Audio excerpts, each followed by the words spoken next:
கிறிஸ்துவிலே மிகவும் பிரியமானவர்களே, 21/5/2026 உங்களை சந்திப்பதில் மகிழ்ச்சி அடைகிறேன். வாருங்கள், ஒரு நிமிடம் நாம் ஜெபிப்போம்.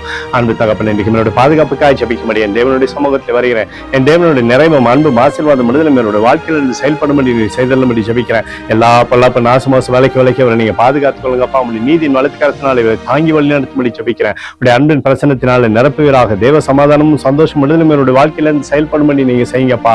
இயேசு கிறிஸ்து சிந்தின பரிசுத்த ரத்தத்தை இவர் மீதும் ஒரு குடும்பத்தின் மீதும் செய்கிற சகல காரியத்தின் மீது பூசுகிறேன். ஆகவே இந்த நாள் முழுவதும் நிறைவின் ஆசீர்வாதம் இவருடைய வாழ்க்கையில் இருக்கட்டும். நிறைவானது இவருடைய வாழ்க்கையிலிருந்து அற்புதத்தை செய்யட்டும் அப்பா. நீதிமொழிகள் 15:33 கர்த்தருக்கு பயப்படுதல் ஞானத்தை போதிக்கும் என்று சொல்லி எழுதப்பட்டக்கூடிய வார்த்தையின்படி உங்களுக்கு பயந்து சகலவிதமான ஞானத்தையும் அறிந்து கொள்ளும்படியாக செய்ய வாழ்க்கையில உயர்வை கொடுங்க. இயேசுவின் நாமத்திலே ஒப்புக்கொண்டு ஜெபிக்கிறேன் நல்ல பிதாவே, ஆமென்.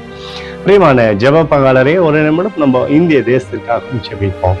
அன்பு தகப்பனே, 21/5/2026 தேசத்தின் நன்மைக்காய் ஜெபிக்கும்படியாய் உம்முடைய சமூகத்தில் வருகிறேன்.